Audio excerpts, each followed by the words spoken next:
ಎಲ್ರಿಗೂ ನಮಸ್ಕಾರ. ಇಲ್ಲಿ ತುಂಬ ವಿಷಯಗಳು ಮಾತಾಡಿದಾಗಿದೆ. ಅಂದರೆ ನೀವು ಟ್ರೈಲರ್ ನೋಡಿದ್ದು ರೀತಿಗೆ ಗೊತ್ತಾಗುತ್ತೆ. ಕಾಡುತ್ತೆ ಸಿನಿಮಾ, ಸತ್ಯ ಅದು.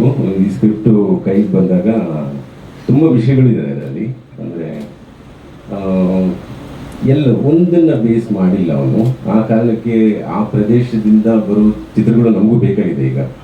ಈಗ ಅದನ್ನು ನಾನು ತುಂಬ ಹೊತ್ತು ಮಾತಾಡ್ತಿದ್ದೆ ಅದ್ರ ಬಗ್ಗೆ. ಅಂದರೆ ಒಂದು ಪ್ರದೇಶಕ್ಕೆ ಹೋಗಿ ಅಲ್ಲಿ ಒಂದು 6 ತಿಂಗಳು ಅಲ್ಲಿನ ಪಾತ್ರಗಳ ಜೊತೆಗೆ ಇದ್ದು ಇಲ್ಲಿನ ನೋಡಿದ್ರನ್ನೆಲ್ಲ ಅಲ್ಲಿ ಮಿಕ್ಸ್ ಮಾಡಿ ಒಂದು ರೀತಿ ಅದೊಂದು ಜಾದು ಕ್ರಿಯೇಟ್ ಆಗುತ್ತೆ.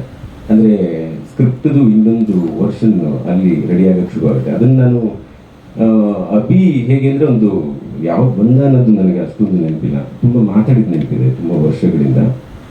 ಅದೇ ಸಂಬಂಧಗಳು ಅಂದರೆ ಕಂಟಿನ್ಯೂಸ್ ಆಗಿ ಮಾತಾಡ್ತೀವಿ ನಾವು. ಇವಾಗ ನನಗೆ ಹಂಗೆ ನೆನಪು ಅಂದರೆ ನಾನು ತನ್ನ ಹತ್ರ ತುಂಬ ಮಾತಾಡ್ತೀನಿ. ಹಾಗೆ ಹಿಂದೆ ತುಂಬ ವಿಜಯ್ ಹತ್ರ ಮಾತಾಡ್ತಿದ್ದೆ ಅನ್ನೋ ಥರ ಹೇಳೋದಾದರೆ, ಇವರು ಹುಡುಗರು ಈ ಕ್ಯಾಟಗರಿಯವರು ಅಂತ ಹೇಳೋಕ್ಕಾಗಲ್ಲ. ಇನ್ನು ಅಸೋಸಿಯೇಟು ಅಥವಾ ಇನ್ನು ರೈಟ್ರು ಅಥವಾ ಅದೆಲ್ಲಕ್ಕಿಂತ ಜೀವ. ಆ ಜೀವಗಳ ಜೊತೆ ಮಾತಾಡುವಾಗ ಅವನು ತನ್ನ 10 ವರ್ಷದ ನಂತರ ಅವನು ಹೇಳ್ತಾನೆ, ನನ್ನದು ಊರಿನ ದಿನ ಒಂದು ವಿಷಯ ಇದೆ. ಇಷ್ಟು ಕೇಳಿಸ್ಕೋಬೇಕಾದ್ರೆ ಏನಾಗುತ್ತೆ, ಇದಕ್ಕೆ ಮತ್ತೆ ಸಿದ್ಧಸೂತ್ರಗಳೇನು ಇಲ್ಲ ಇಲ್ಲಿ ಹೀಗೆ ಅಂತ. ಯಾರ್ಯಾರ್ದು ಅನುಕರಣೆ ನಾವು ಮಾಡ್ತಾ ಇದ್ದೀವಿ. ಅಂದರೆ ಹೀಗೆ ಹೋದ್ರಂತೆ, ಈಗ ಮಾಡಿ ಬಂದ್ರಂತೆ, ಅವ್ರಿಗೆ ಇದು ಸಿಕ್ತಂತೆ. ಈ ಉದಾಹರಣೆಗಳಿಂದನೇ ಎಲ್ಲವೂ ನಡೀತಾ ಇರೋದ್ರಿಂದ ಸರಿ. ನಾನು ಹೇಳಿದೆ, ನನ್ನ ಜೊತೆಗೆ ಅನುಭವನೂ ಆಗಿತ್ತು ನನಗೆ. ಕೆಂಡ ಸಂಪಿಗೆ, ಕಡ್ಡಿಪುಡಿ ಅಂದರೆ ಒಂದೊಂದು ರೀತಿ. ಇದು ಒಂದೇ ರೀತಿ ಅಂತೂ ಅಲ್ಲ. ಅದು ಹುಡುಗರಿಗೂ ಅರ್ಥ ಆಗ್ತಾ ಹೋಗಿತ್ತು. ಓಕೆ, ನಾವು ಸಿನಿಮಾದಿಂದ ಸಿನಿಮಾಗೆ ಬೇರೆ ರೀತಿಯ ಒಂದಷ್ಟು ಫಾರ್ಮೇಟ್ಗಳಿಗೆ ಹೋಗ್ತಾ ಇದೀವಿ. ಅಂದರೆ ಶೂಟ್ ಮಾಡೋದು ಒಂದು ರೀತಿ ಅಂತೂ ಸಾಧ್ಯನೇ ಇರೋಲ್ಲ, ಅದೊಂದು ಬೇರೆನೇ ಆಗುತ್ತೆ.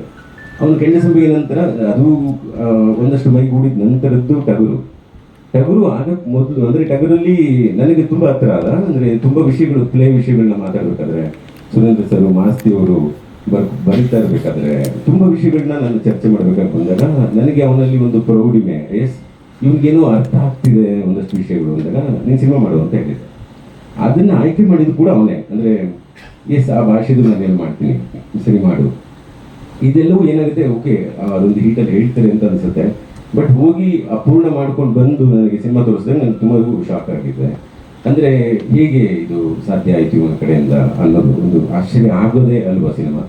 ಅದು ನಮ್ಮ ಹುಡುಗ ಗೆದ್ದಿದ ಅವಶ್ಯಕತೆ. ಅಂದರೆ ಡೆಫಿನೆಟ್ ಆಗಿ ನಿಮ್ಮಗಳಿಗೆ ನಾವು ಇದು ಎಲ್ಲ ಟೆಕ್ನಿಷಿಯನ್ ಅಂದರೆ ಚರಂಡು ಸಾಮಾನ್ಯ ಅಲ್ಲ, ಅಥವಾ ಅದನ್ನು ಸಾಮಾನ್ಯ ಅಲ್ಲ. ಅವನು ಪ್ರೊಡಕ್ಷನ್ಗೆ ಇರ್ತಿದ್ದಾನೆ.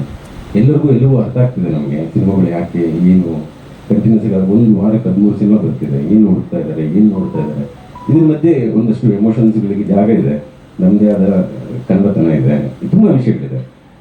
ಆ ಕಾರಣಕ್ಕೆ ನನಗೆ ಅವಿಗೆ ಇವಾಗ ನಿಮ್ಮೆಲ್ಲರ ಮುಂದೆ ಇವನು ಏನು ಕಲಿತು ಹೋದ ಅಂದರೆ ಸೋಮು ಥರ ಒಂದು ಸಿನಿಮಾ ಮಾಡೋದು ಕಲ್ತಾರೋ ಅಂತ.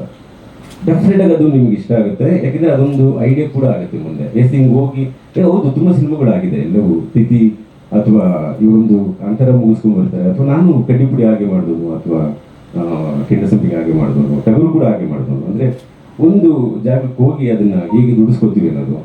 ಆ ರೀತಿ ಹುಡುಗರು ನುಗ್ಗಿತರಾಗಿದ್ದಾರೆ. ಅಂದರೆ ಈಗಂತೂ ಟೀಮಲ್ಲಿ ಆಲ್ಮೋಸ್ಟ್ ಇವಾಗ ಸೋಮು ಜೊತೆ ಇರೋ ತುಂಬ ಟೀಮ್ ನಮ್ಮ ಹುಡುಗರಾಗಿದ್ದಾರೆ.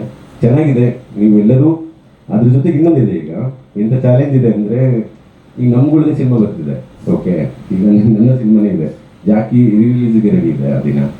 ಓಕೆ, ಅದ್ರ ಜೊತೆಗೆ 6 ಸಿನಿಮಾ ಇದೆ. ಓಕೆ, ನೋಡಿ, ಎಲ್ಲವನ್ನೂ ನೋಡಿ ನಿಮ್ಗೆ ಯಾವುದು ಕ್ವಾಲಿಟಿ ಅನಿಸುತ್ತೆ ಅದ್ರ ಕಡೆಗೆ ಜನ ಅಂತ ಹೇಳ್ತೀನಿ. Thank you.